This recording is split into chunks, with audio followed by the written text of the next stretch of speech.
Comenzar con nuestra clase.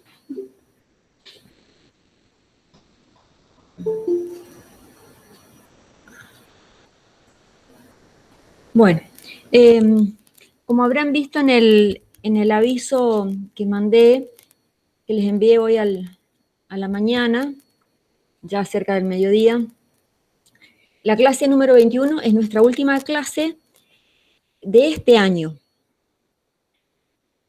Es decir, les explico. En nivel superior tenemos 2 trimestres. Hay materias que son cuatrimestrales y materias que son anuales. En este caso, alfabetización académica es anual. Obviamente tenemos que respetar los dos trimestres. Bueno, el primer cuatrimestre, no trimestre, perdón, me corrijo.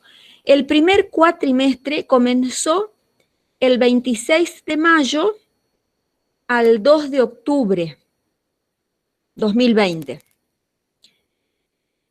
Y el segundo cuatrimestre comenzó el 13 de octubre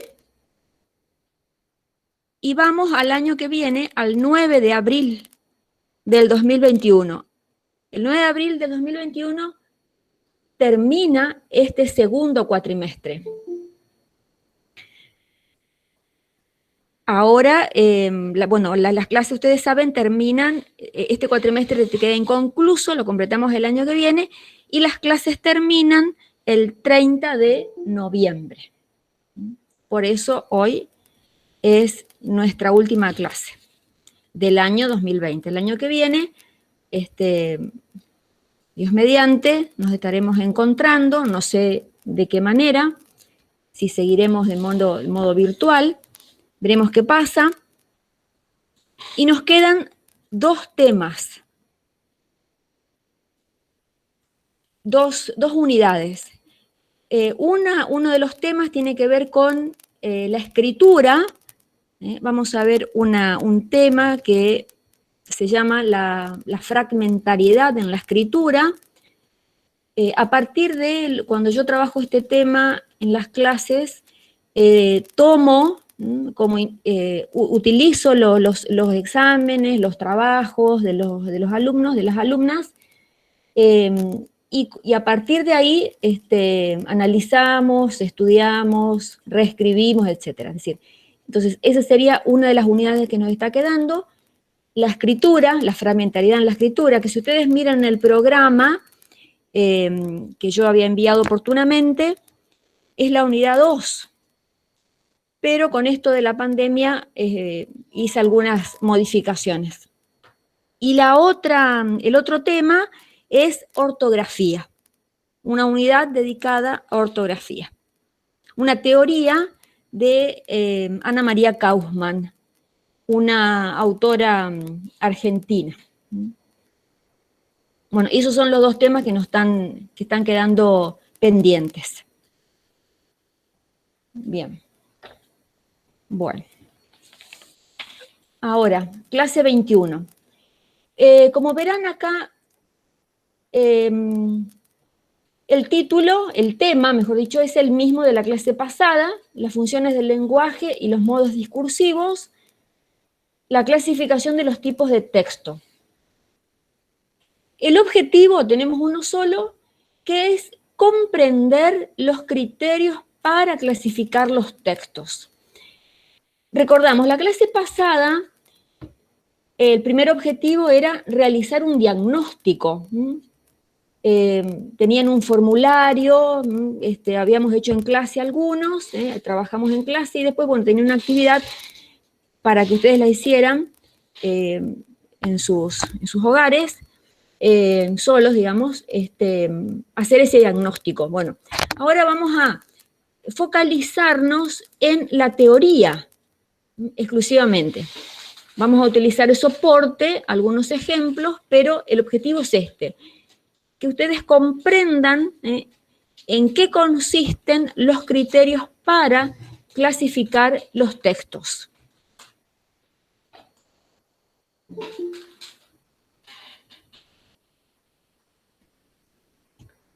acá arriba, en la filmina, Marín, la autora que nos viene acompañando en varios de los temas que estuvimos trabajando.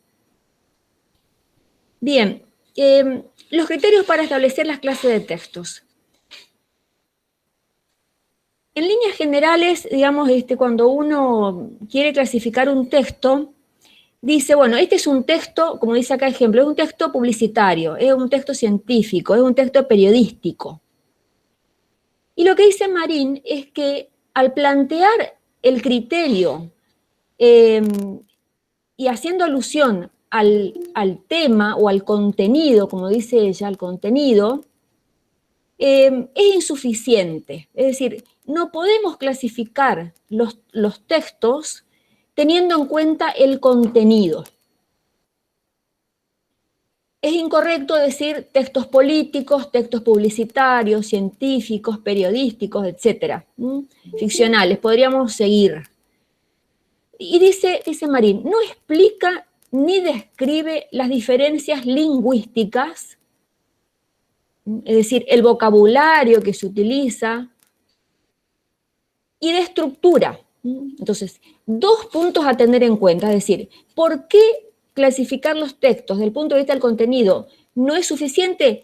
Por estos dos motivos. Por un lado, todo lo que tiene que ver con el lenguaje, y por otro, con la estructura que tienen los textos. Por ejemplo, si yo digo textos políticos, en textos políticos podemos encontrar una variedad de textos que, si bien se relacionan con lo que es la política o lo político, no son lo mismo. Por ejemplo, un discurso de un candidato en campaña. Tiene una estructura, un vocabulario, y bueno, ese es uno, pero puede ser que después ese mismo candidato sea elegido por el voto popular, llegue a la Cámara de Diputados o llegue a la Cámara de Senadores, y las intervenciones que realizan los diputados y los senadores son textos políticos, cuando están planteando, están discutiendo un tema.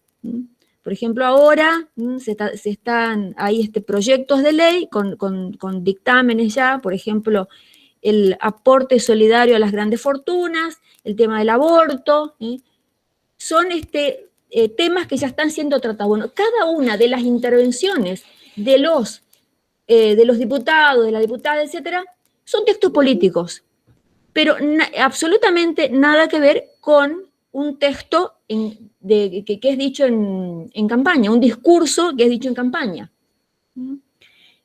Por ejemplo, ficcionales. Ficcionales podemos tener un montón. Un cuento, una novela, una obra de teatro, una fábula. Son textos ficcionales. Es decir, son el invento de un autor, de una autora que escribió ese cuento. Es ficción.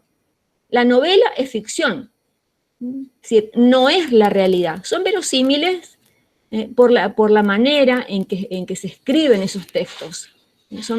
Pero son ficcionales. Entonces, pero hay diferencias de estructura, por ejemplo, entre un cuento y una novela. La novela tiene capítulos, por ejemplo, en líneas generales. Tiene partes. El cuento no. Un cuento puede ser una carilla, 2 páginas, es un cuento. Y sin embargo pertenecen a los textos ficcionales. Entonces, este criterio lo tenemos que descartar. No es adecuado clasificar los textos solamente teniendo en cuenta el contenido.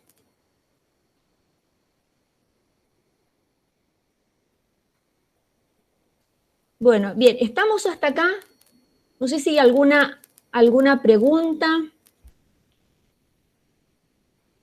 Si alguien quiere que vuelva a explicar el tema o de algún otro ejemplo, lo ponen acá en el chat.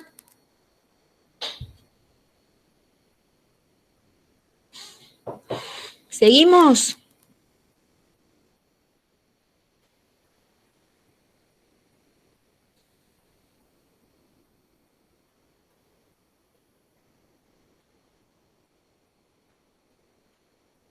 ¿Seguimos? Sí, profe. Ah, bueno, bien. Gracias, Janet. Bien, entonces este criterio lo descartamos. Vamos al otro criterio que es este, la función del lenguaje. Quizás se acuerden en la escuela secundaria cuando veían funciones del lenguaje. Función apelativa, función literaria, función expresiva. Bien, la función del lenguaje se relaciona con esto, con las intencionalidades, con la intención que tienen los textos. Si no se trata de la intención personal que podemos tener cada uno de nosotros en la sociedad. No se trata con intenciones personales, sino que en el entramado social, en nuestras sociedades, hay convenciones respecto de qué intenciones van a tener los textos. Estas 4 que ustedes ven acá son las intencionalidades que se encuadran dentro de esa convención a nivel de la sociedad. Una intención de informar, presentar una información, expresar emociones, expresar sentimientos, opiniones. En esta es la tercera persona. En expresar emociones, opiniones es la primera persona, predomina la primera. La otra intención es esta, influir sobre los otros. Con eso que yo estoy diciendo, con eso que dicen las personas. Por ejemplo, recién hacíamos el caso de un texto, de un discurso de un político, de un diputado, de un senador, etc. Claramente la intención de esos textos es esta, influir sobre los otros. La publicidad trabaja también, tiene esta intención. Pretende condicionar la compra, por ejemplo, de un producto. Y la otra intención es esta, producir placer estético a través de la palabra. Es decir, generar placer en la lectura.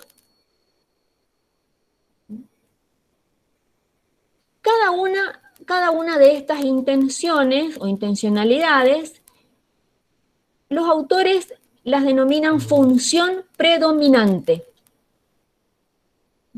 Es decir, puede haber otras intenciones en un texto, pero la que va a abundar, la que va a predominar en todo el texto es una de estas. Por ejemplo, en los textos ficcionales, que se encuadran dentro de lo que es la ficción, la novela, el cuento, la obra de teatro, la función que predomina es esta, producir placer estético a través de la palabra. Que los lectores, que el público disfrute de la lectura de ese texto.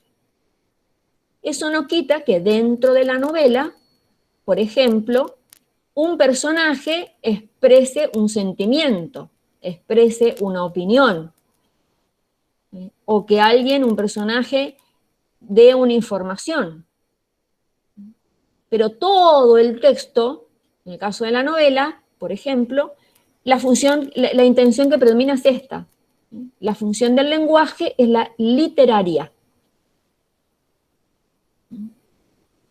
Y así absolutamente con todos los textos que circulan en nuestra sociedad. Estas 4 intencionalidades son las que se encuadran dentro de estas convenciones que yo les hablaba recién. Bien, pero Pero, recuerdan, el pero es un conector que opone dos ideas. Lo que yo voy a decir después del pero tiene la fuerza argumentativa esa segunda parte. Todo esto que dije es válido. Es así. Se lo tiene en cuenta clasificar los textos. Pero ¿qué ocurre? Yo no me puedo quedar solamente, no nos podemos quedar solamente con la intencionalidad de los textos. Un ejemplo, acá.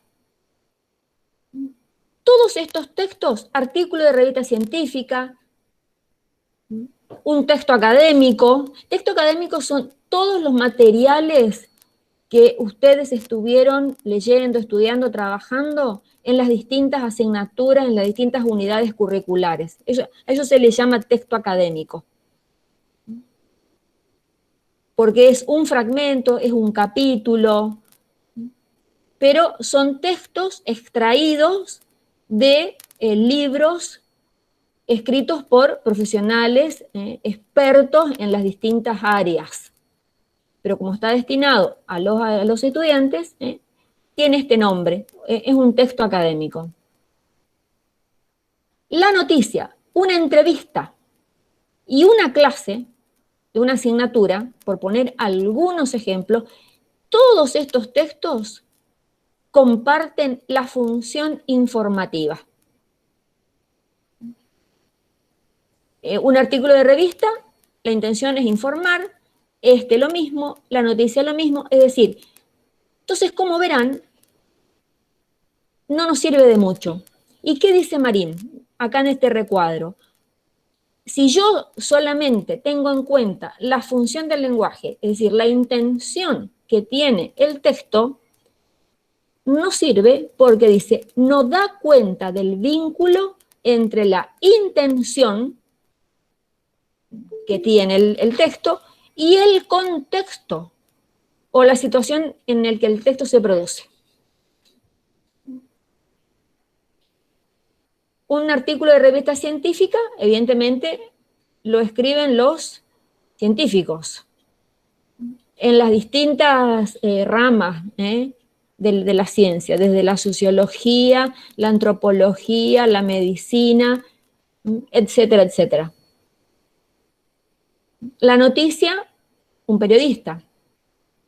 La entrevista también la hacen los periodistas, cuando entrevistan a un personaje público del espectáculo, etcétera. Una clase de una asignatura, los docentes. Todos estos textos coinciden en esto, en que informan, dan información. Pero ¿qué pasa? Se descuida este aspecto que es muy importante, el contexto. ¿Recuerdan cuando veíamos allá por junio, julio, qué es y qué no es la alfabetización académica? Y que Carlino decía, planteaba que hay que leer y escribir en el contexto de la asignatura, que no hay dos modos iguales de leer ni dos modos iguales de escribir. Entonces, yo puedo decir una clase de una asignatura, perfecto, informa, intención informar, pero no es lo mismo una clase de deporte que una clase por ejemplo, pedagogía. Y a su vez hay varios deportes. No va a ser lo mismo una clase de fútbol que una clase de básquet. Son deportes, perfecto, pero uno es un trabaja de una manera, el otro trabaja de otra. Entonces, el contexto es fundamental. El criterio único de la función del lenguaje, de la intencionalidad, tampoco sirve de manera aislada.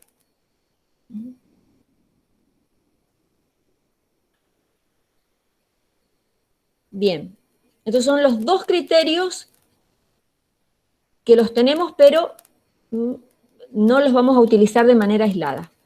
Sí, los vamos a utilizar a la función del lenguaje en relación con los modos discursivos. Bien, pero antes de avanzar, El otro criterio es este. No sé si se recuerdan en las clases, varias clases anteriores, uno de los objetivos que yo ponía era este, identificar el modo en que se organiza la información o el modo en que se estructuran los textos. También la trama, modo discursivo o trama discursiva.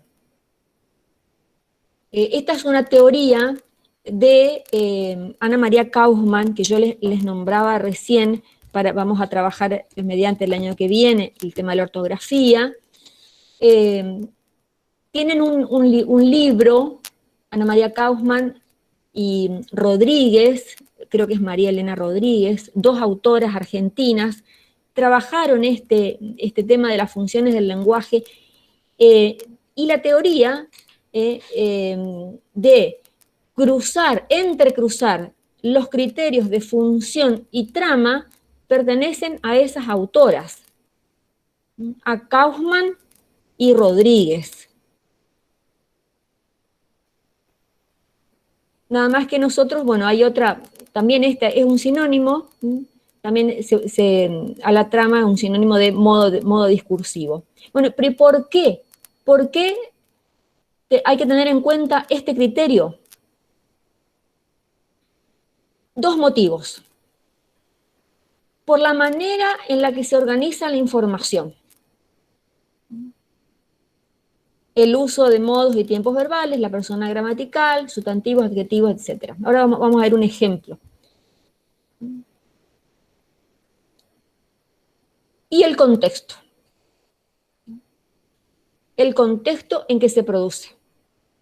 El contexto es el lugar y el tiempo. ¿En qué lugar se produjo el texto? ¿En qué tiempo?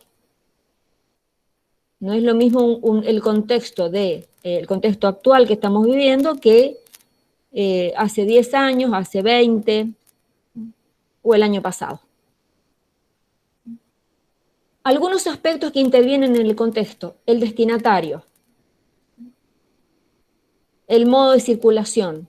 Por ejemplo, una publicidad. No es lo mismo que el destinatario sea un adulto a que sea un adolescente o a que sea un niño.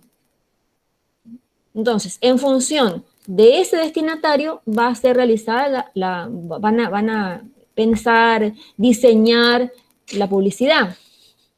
El modo de circulación. La esfera de la actividad humana. ¿Se acuerdan de esto? Cuando veíamos géneros discursivos, Bakhtin, cuando decía que hay tantos textos como esferas existen, o tantas esferas de actividad humana que generan distintos tipos de textos. Y después el tema, concretamente, es decir, el objeto de conocimiento de ese texto. Entonces, siguiendo a Kaufman y Rodríguez, Marín toma esa teoría y dice, bueno, el criterio válido para clasificar los textos es este: entrecruzar la función, es decir, la intención, la intencionalidad de los textos y la trama, es decir, de qué manera se estructura, de qué manera aparece la información, de qué manera se organiza la información. Recién el ejemplo que yo les daba, bueno, un discurso de un político en campaña, la manera en que se organiza es muy informal, digamos, de una manera informal. En cambio, para poder participar en una sesión de diputados o de senadores, va a preparar, se va a dedicar un poco más a la presentación de ese discurso. De qué palabras, de qué manera, el tono de la voz, etc. Entonces, este es el criterio válido para clasificar los textos. Entrecruzar las funciones del lenguaje o las intencionalidades de los textos, las intenciones en la sociedad que tienen los textos son 4: informativa, expresiva, literaria, apelativa. Y los modos discursivos: narrativa, argumentativa, descriptiva, conversacional. Marín trabaja con estas 4 las toma a estas tramas de Kaufman y Rodríguez, pero en su libro incluye también otra que es la trama expositiva explicativa. Yo no quise incluirla acá porque, bueno, la teoría es esta, digamos. Después, el trabajo en el aula hace que uno empiece a pensar, los autores comiencen a pensar y a plantear otras alternativas. Decir, bueno, miren, también existe esta y hay que trabajarla.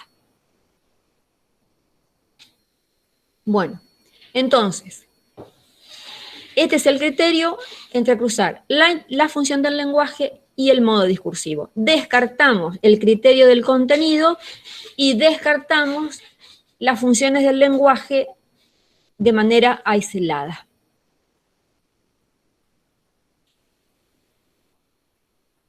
Bueno, ahora ya vamos a empezar a analizar un poco los textos. No sé si quieren hacer alguna pregunta, escriban en el chat.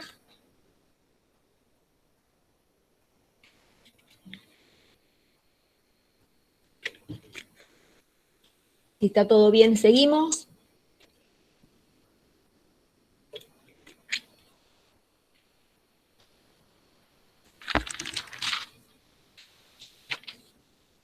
¿Seguimos? Sí, parece que sí. Bueno, esta noticia ustedes ya la entiende perfecto, profe. Bueno, bien, te agradezco, Wilson, la intervención. Este texto, la noticia, en ningún lado dice noticia, pero uno por la estructura reconoce que es una noticia. Además, si vivimos acá en Chaco, o en Corrientes, que también está la versión norte en Corrientes, sabemos que Norte y este logo pertenece a un diario. Bien, este texto es un texto, función, la intención que tiene este texto es informar. Intención, informar. ¿Qué ocurre acá? Fíjense que yo acá subrayé los verbos. La particularidad que tienen las noticias es que cuentan un hecho que ocurrió ayer. Bueno, ahora, por ejemplo, con los portales digitales hay noticias que ocurre el hecho y ya está publicado en los portales. Antes había que esperar al día siguiente que se imprimiera el diario.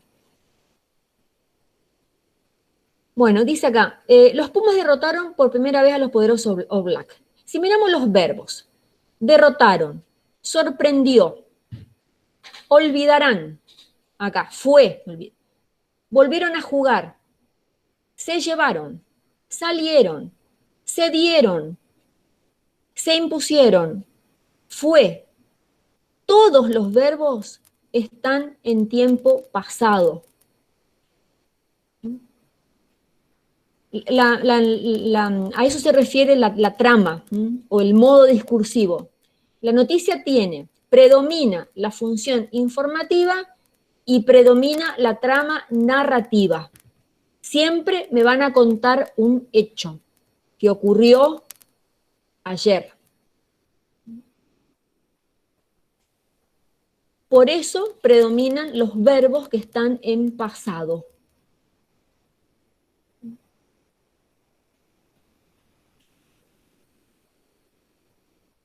Nunca una noticia va a tener un verbo en presente, porque la noticia se caracteriza por contar algo que ya ocurrió, algo que ya pasó.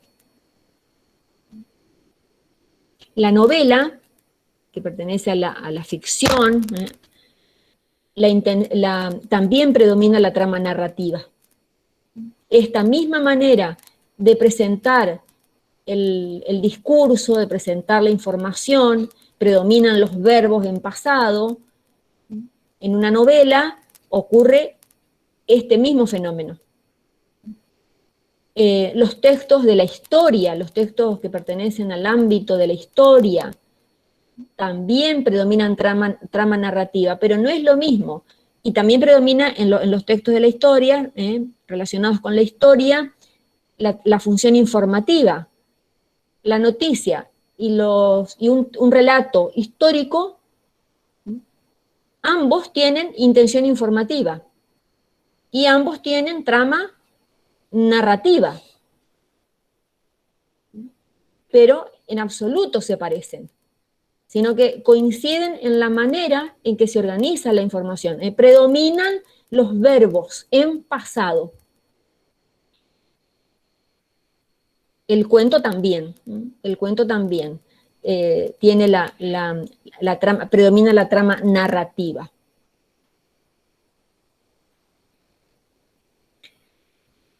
Recuerdan de este texto que también en la clase pasada pertenecía a la clase, digamos, como un texto que estaba para ser trabajado. Este es un clasificado, un aviso clasificado. La intención es la misma, informar. También pertenece al ámbito periodístico, como la noticia. Podríamos decir que los dos textos son periodísticos en cuanto al contenido, digamos, al ámbito, a la esfera del trabajo, son periodísticos.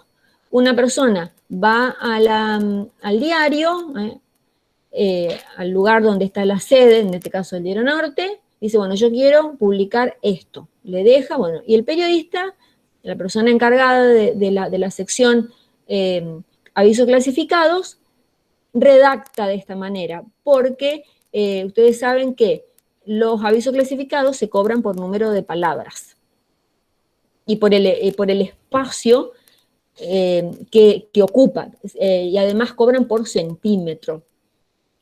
Entonces hay que achicar lo más que se pueda el aviso para que quepan la mayor información y no salga tan caro.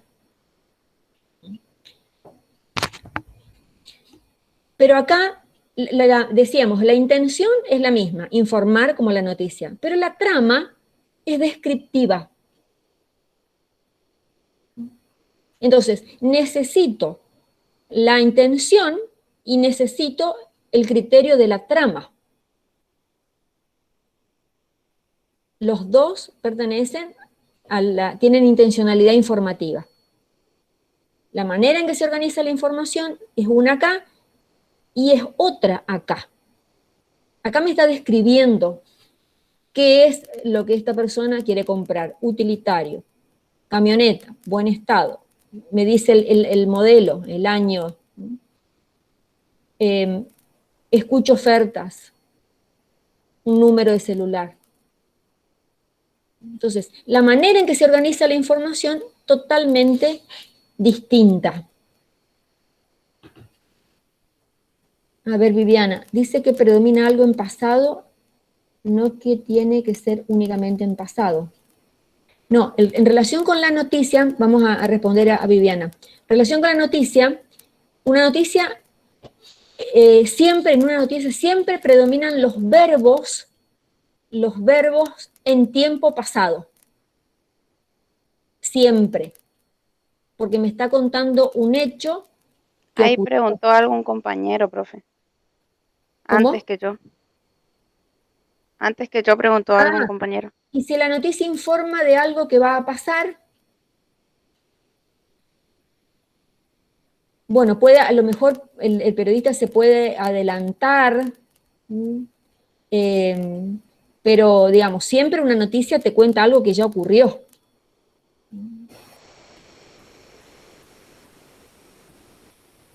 Porque a veces te pueden decir algo ¿Sería un aviso? Sí, por ahí, sería un aviso. La noticia siempre, siempre es algo que ya ocurrió.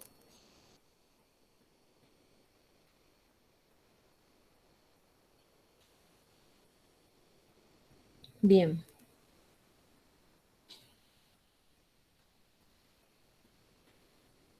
A ver acá. Acá tenemos otros dos textos, que ustedes también ya lo estuvieron trabajando. Este es un texto y este es otro texto. Ambos comparten la intención, la intencionalidad que tienen los textos. Influir en el otro, influir en las otras personas. Este es un texto, es decir, ¿por qué? A ver, vamos a trabajar primero eso. ¿Por qué tiene la intención de influir en el otro? Fíjense acá en el verbo mantener. Mantener el distanciamiento físico. ¿Quién mantiene? Vos. Acá arriba. Por eso recordá. ¿Quién? Vos recordá. Es decir, es un texto que nos interpela a cada uno de los que vivimos en este caso, en el Chaco. Fue elaborado por el Ministerio de Salud Pública de la provincia del Chaco. A cada una de las personas que integramos la sociedad chaqueña. Vos recordá, vos mantenés. La intención es clara, es decir, influir en la conducta, en el modo en que nos comportamos en nuestra sociedad. Distancia social, que algunas personas, algunos autores, periodistas, etcétera, expertos, dicen que habría que hablar de distancia física, no distancia social. Porque seguimos en contacto con otros de otra manera, pero estamos en contacto. Bien, intencionalidad entonces, convencernos. ¿De qué? De esto que está acá. Avanzar en la fase de responsabilidad de todos. Recordad que debemos mantener estos cuidados. Bien, este es un texto que no les voy a decir el nombre porque lo tienen que trabajar todavía los que no trabajaron, completar el formulario. Y este es otro texto que también tiene la misma intencionalidad. Simplifica tu día. Tu día, ¿de quién es el día? Este les digo, bueno, esta es una publicidad. La intención es la misma. Miliana, ¿qué es lo que pretende? Que las personas vayan y compren en su local.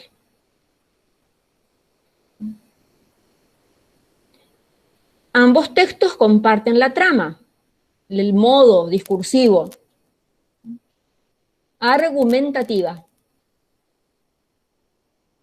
Los dos, la misma intencionalidad, la misma trama. Pero fíjense la manera y el vocabulario, el lenguaje que se utiliza en uno y el vocabulario que se utiliza en otro. ¿Y qué es lo que dicen? Por ejemplo, acá está permitido, digamos, o está, no, si permitido no es la palabra, sino que es costumbre de los publicistas, de la agencia de publicidad, utilizar palabras en inglés, como en este caso, off. En realidad quiere decir descuento. Pareciera que queda más lindo utilizar palabras en otro idioma. Entonces, ¿cuál es el argumento? En este local se simplifica tu día. Te hacen todo más fácil. Y además dicen 10% de descuento en todos los productos para pagos en efectivo, débito y crédito. Entonces, me dan argumentos para convencerme de que realmente me van a simplificar el día. Este es un texto que lo elaboró el Ministerio de Salud Pública. Este es un texto que lo elaboró una agencia de publicidad.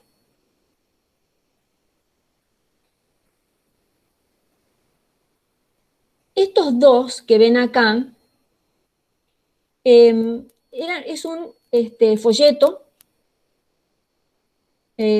reversible. De un lado del folleto aparece una imagen y del otro lado aparece esta otra. ¿Quién es el emisor, digamos? Acá. Entidad binacional Yacyretá.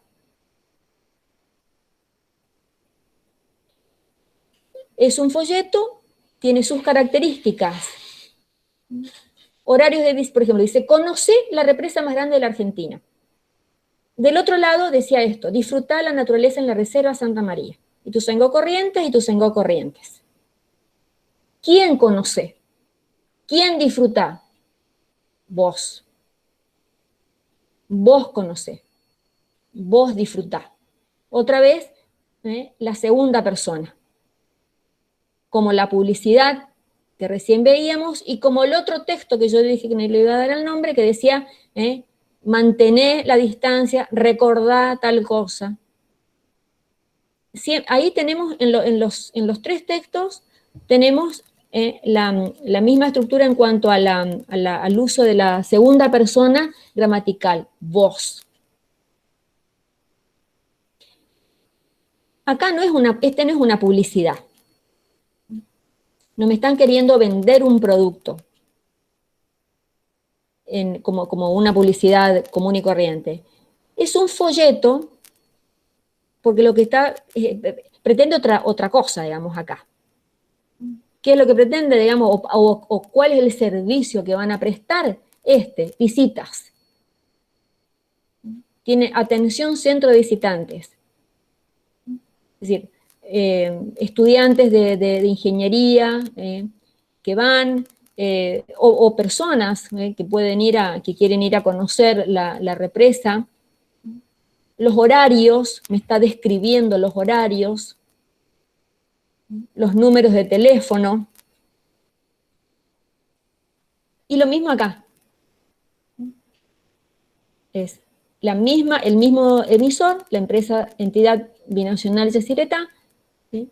Tiene esta reserva y nos propone esto, disfrutar de la naturaleza en la reserva Santa María. Entonces tengo un folleto, una publicidad y el otro texto. Los tres tienen la misma intención, la misma función del lenguaje. Influir en el otro. Pautar una conducta. Pero son distintos, como verán, se estructuran de una manera, el contenido totalmente distinto. El contexto es importante en que se realizan estos textos.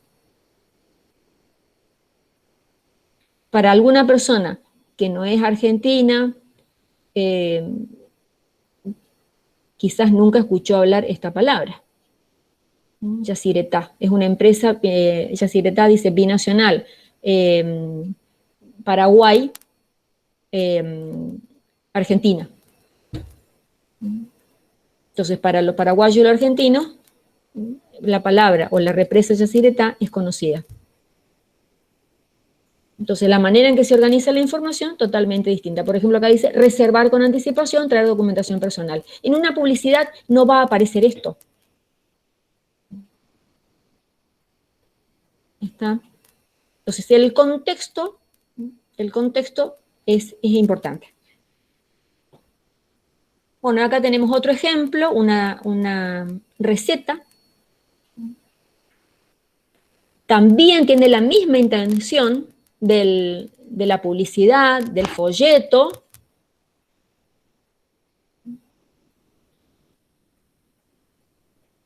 Pero tiene otra trama.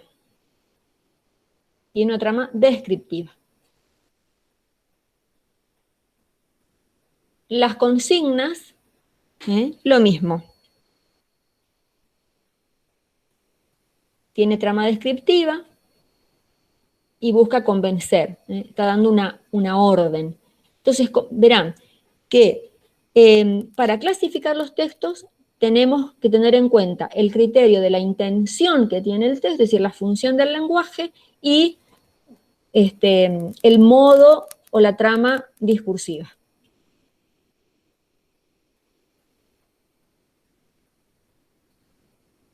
Bueno. Bien, y ahí terminó el tema del desarrollo de la clase de hoy. ¿Quieren hacer alguna pregunta? ¿Comentario?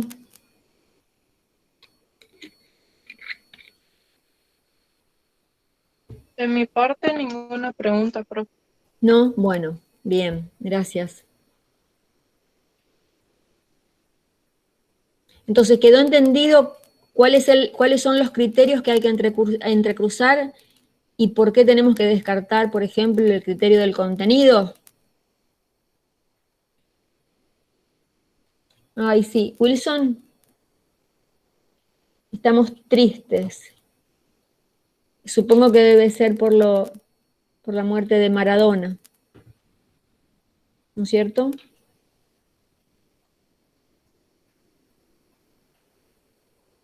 Sí, sí, horrible, horrible,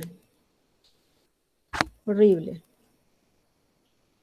Mucha tristeza, ¿verdad? Sí, te entiendo.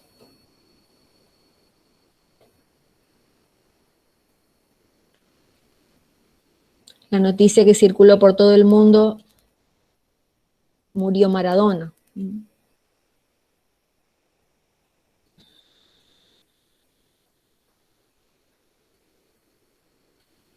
Como las noticias nos pueden cambiar, ¿no es cierto? El ánimo.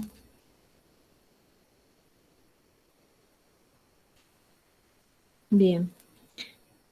Bueno, vamos a... Bueno, quisiera hacer un comentario y después, bueno, a ver si alguien quiere compartir cómo se sintieron durante este tiempo, qué les pasó, cómo fueron transitando en el cursado de la materia.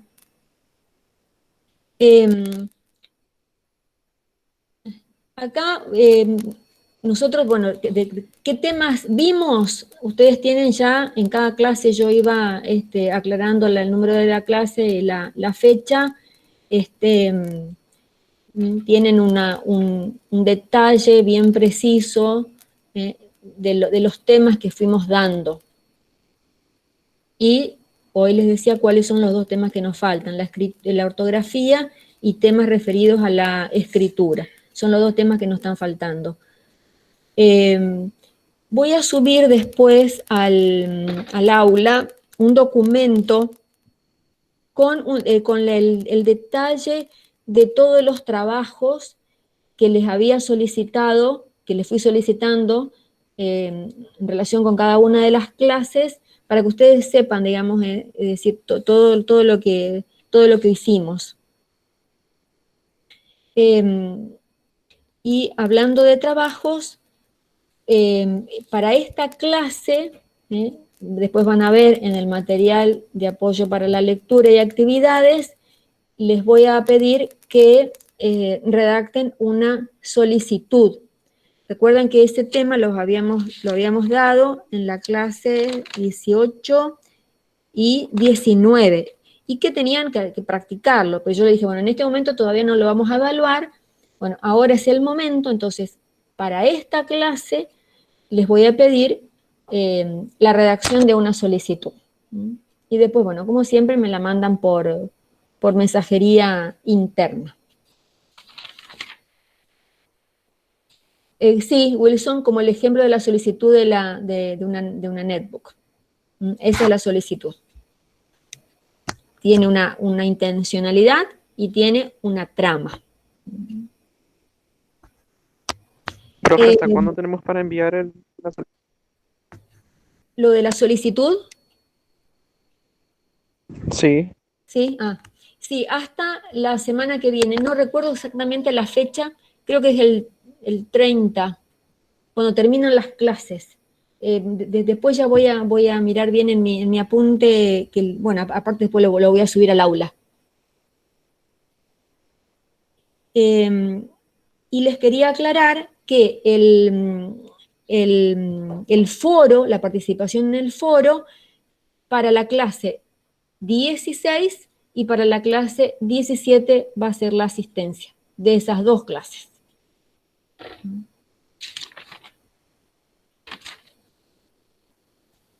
Bueno.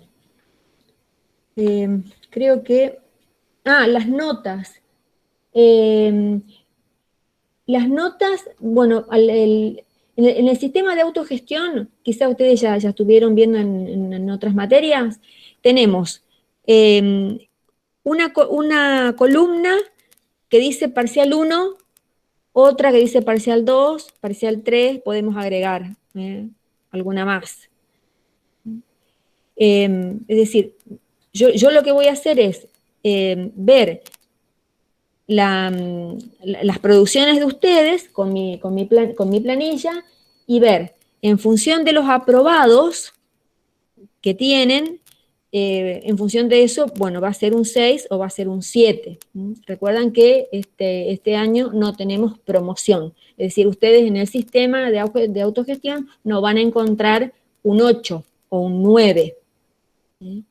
Ya va a llegar el momento de poner esa nota a quien se merezca, el 8, el 9 o el 10, en el examen final. Ahora no tenemos promoción.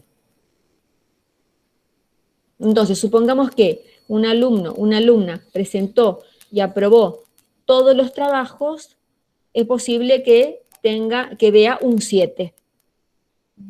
Si por ahí hay alguno que no aprobó, pero que la mayoría sí, pero alguno no, uno o dos, un 6.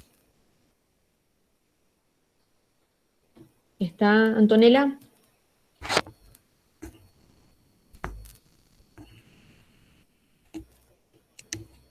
Todavía no las voy a subir porque me faltan todavía algunos trabajos de integradores de la clase 15.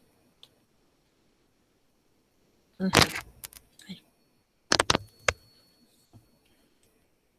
Bueno. Y bueno, no sé, si quieren, por mi parte creo que terminé. Por ahí si ustedes quieren hacer alguna sugerencia para el año que viene, la manera de dar las clases, aportar alguna idea que tengan, eh, bueno, será bienvenida. Así vamos construyendo, interactuando.